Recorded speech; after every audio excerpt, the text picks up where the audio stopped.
रिश्वतखोर बहू। ये क्या बात हुई? तुझे पता भी है तो क्या बोल रही है बहू? एकदम सही बोल रही हूँ।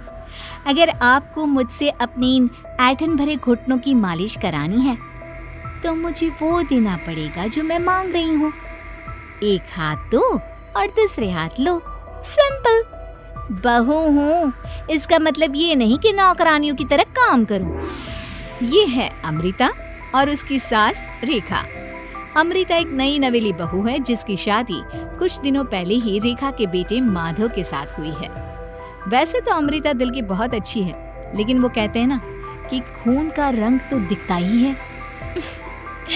बस वही डॉन की बेटी होने का रंग यहाँ अमृता में भी दिख रहा है, जो है रिश्वत लेना। जी हाँ, काम चाहे कितना भी छोटा या कितना भी बड़ा क्यों ना हो, हमारी अमृता बहू बिना रिश्वत लिए कुछ नहीं करती। चलिए देखते हैं आगे इनके साथ और क्या क्या होता है। रेखा और अमृता को लड़ते देख ससुर प्रेमचंद वहाँ आता है और कहता है, अरे क्या हुआ? काहे इतना तिल मिला रही हो रेखा? अरे कुछ बोलोगी भी या कानों में हड़ताल हो रखी है तुम दोनों के? देखिए ना पापा जी, माँ जी ने मुझे कहा कि मैं उनके घुटनों की मालिश कर दूं, लेकिन उसके बदले में माँ जी मुझे वो हीरो वाला पुश्तैनी हार देने से इनकार कर रही हैं। क्या? घुटनों की मालिश के लिए हीरो का पुश्तैनी हार कौन मांगता है बहू? पापा जी, आपको तो पता ही है ना, आपकी बहू कितनी सयानी है, हर कोई भी काम फ्री में नहीं करती। और अब शेखावत खानदान का आटा तो इतना भी गीला नहीं है कि अपनी बहू को हार ना दे पाए। क्यों माय डियर माँ जी? देखा आपने प्रेमचंद जी, ये अब मुझसे पुश्तैनी हार मांग रही है, कल को पूरा घर मांग लेगी। अरे जा जा, मैं खुद कर लूंगी अपनी मालिश।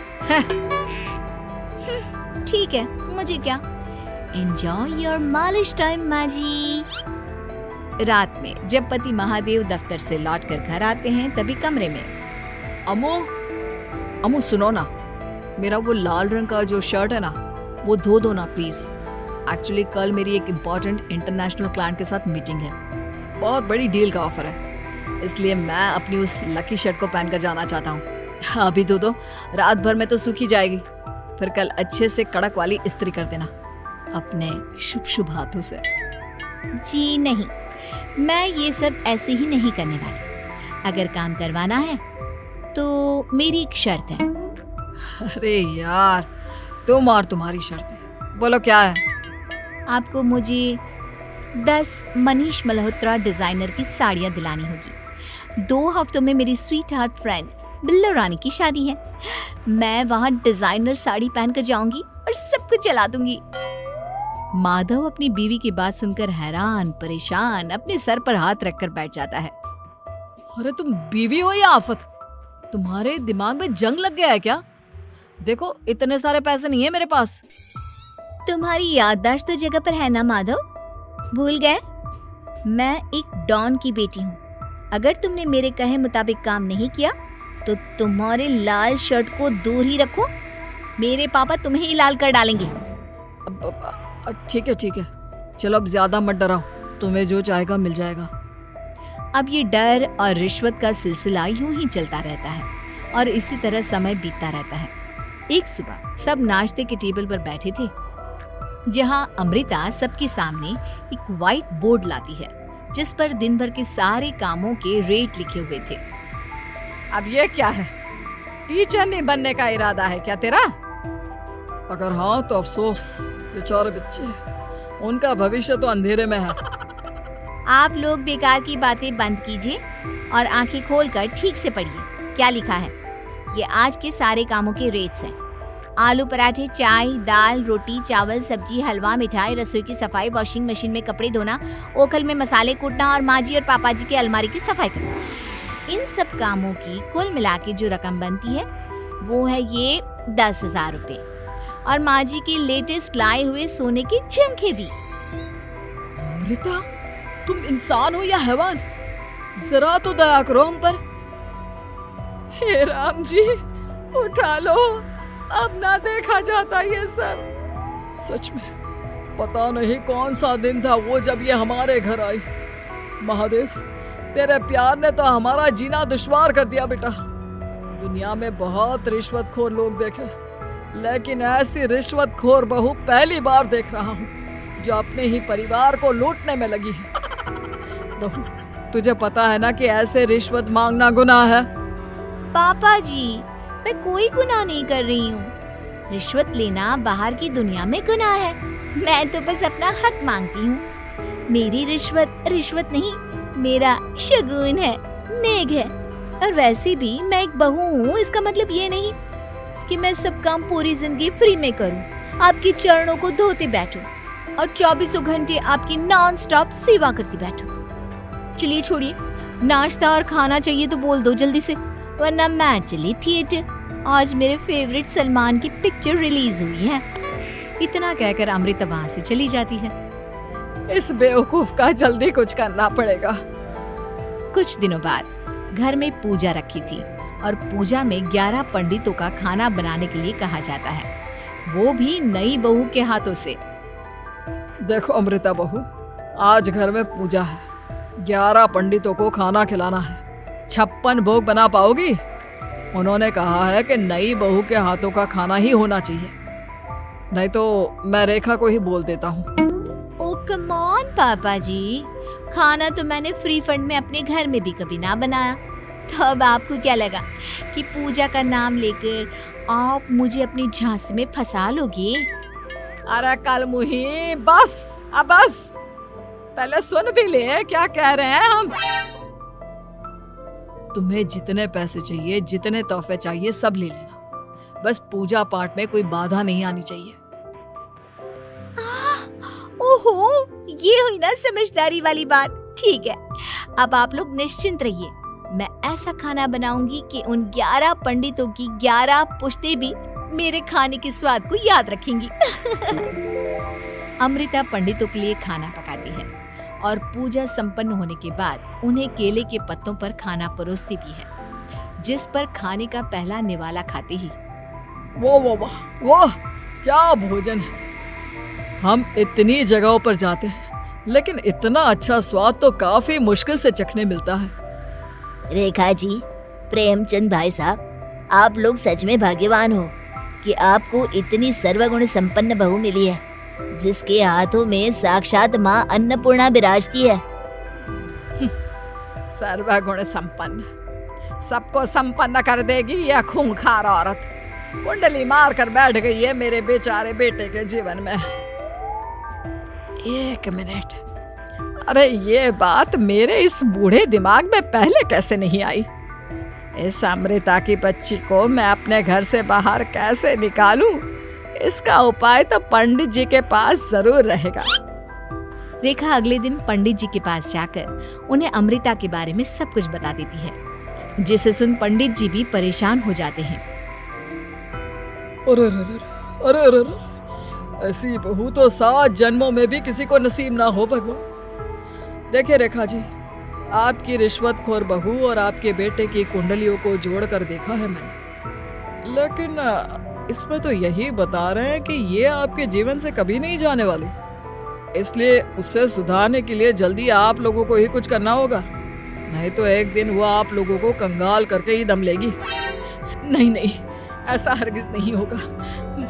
मैं कुछ करूंगी, हाथ पे हाथ धरे नहीं बैठूंगी मैं। वहीं घर पर अमृता को ये पता चल जाता है कि उसकी सास रेखा पंडित जी के पास उसकी और महादेव की कुंडलियां लेकर गई थी, और इस पर जब रेखा घर लौटती है तब वाह माँ जी वाह, बहुत ही ज्यादा सयानी निकली आप तो। लेकिन मैं आपको एक बात बताना चाहती हूँ कि मेरी और महादेव की कुंडलियां जोड़कर पूजा पाठ और हवन करके भी कुछ नहीं मिलेगा, क्योंकि मैं ऐसी बला हूँ जो आप सबकी जिंदगियों से अब कभी नहीं टलने वाली, फिर चाहे आप कितने भी टोटके हवन या उपाय कर लें। तो खुद को समझती क्या है रे बदतमीज, तुझसे बात करना तो दूर, मुझे तो तेरी शक्ल देखना भी नहीं पसंद। अब सास बहू के बीच एक अनकहा सा युद्ध छिड़ जाता है। दिन बीतने लगते हैं, लेकिन एक दिन अचानक रेखा की तबीयत हद से ज्यादा खराब हो जाती है और उसे सांस लेने में भी काफी दिक्कत और परेशानी महसूस होती है। जब उसे डॉक्टर के पास ले जाया जाता है तब डॉक्टर चेकअप करके कहते हैं, देखिए, मैंने सारे टेस्ट करके देख लिए हैं और रिपोर्ट्स को क्रॉस चेक करके ये पता चला है कि रेखा जी को गंभीर दिल की बीमारी है। उनके फेफड़ों में भी काफ़ी सूजन आ गई है। उनका जल्द से जल्द ऑपरेशन करना होगा, वरना आई एम सॉरी टू से उन्हें बचाना मुश्किल हो जाएगा। ये खबर सुनकर प्रेमचंद और माधव दोनों हक्का बक्का रह जाते हैं। लेकिन डॉक्टर साहब, कितने पैसे लगेंगे ऑपरेशन के लिए? और उसके बाद रेखा पूरी तरह ठीक तो हो जाएगी ना? जी हाँ, इस ऑपरेशन के बाद वो बिल्कुल ठीक हो जाएंगे, लेकिन वो तभी हो सकता है जब ऑपरेशन टाइम से हो पाएगा। और रही बात ऑपरेशन के खर्चे की, तो उसमें तकरीबन 6 से 7 लाख रुपए तक लग सकते हैं। जहां एक तरह सब रेखा की तबीयत और ऑपरेशन को लेकर परेशान होते हैं, वहीं घर पर रेखा को बिस्तर पर देखकर भी अमृता के अंदर जरा भी दया नहीं आती। ओ माँ जी, ये अपना फालतू का मेलोड्रामा बंद कीजिए ना आप। मुझे पता है आपको मुझे रिश्वत नहीं देनी है और घर के सारे काम मुझसे मुफ्त में करवाने हैं, इसीलिए आप ये सब कर रही हो ना। सीरियसली अमृता, ऐसे हालात में तुम ऐसी बातें कैसे कर सकती हो? हम यहाँ परेशान हैं कि ऑपरेशन कैसे कराएंगे, बैंक में इतने पैसे भी नहीं है, और तुम माँ को ताने सुना रही हो। अरे अमृता बहू, मैं भला ढोंग क्यों करूंगी? हम 6 से 7 लाख का बंदोबस्त कैसे करेंगे? करेंगे पापा, कैसे भी करेंगे। अमृता, अगर कभी भी जिंदगी में तुमने मुझसे सच्चा प्यार किया है, एक पल के लिए भी सही, तो तुम्हें आज इस परिवार, इस घर की नींव, मेरी माँ को बचाना होगा। हमने अपना सब कुछ तुम्हें दे दिया है, अब तुम्हारी बारी है अपने किए का हिसाब चुकाने की। मुझे पता है तुम्हारे अंदर भी दिल है। अमृता बिना कुछ कहे वहां से चली जाती है और अपने कमरे में जाकर वो अलमारी में से अपनी माँ की तस्वीर को निकालकर अपने सीने से लगाती है और भावुक हो जाती है। माँ, आपके जाने के बाद पापा ने ही मेरा ख्याल रखा, लेकिन उनकी वजह से ही मुझ में काफी बुरी आदतें भी आ गई। शायद मुझे इतना बुरा आपकी गैर मौजूदगी ने ही बनाया। मैंने कभी आपकी लोरी नहीं सुनी, आपकी गोद में नहीं सोई, आपके हाथों से अपने बालों की चंपी नहीं करवाई, क्योंकि वक्त से पहले ही आप मुझे यहाँ छोड़कर चली गई। लेकिन अब मैंने जितना भी इस घर से लिया है, उतना सूद समेत चुकाने की बारी आ गई है। अब मैं अपने रहते अपने प्यार को भी उसी दर्द से नहीं गुजरने दे सकती जो मैंने आपके नहीं होने से सहा है।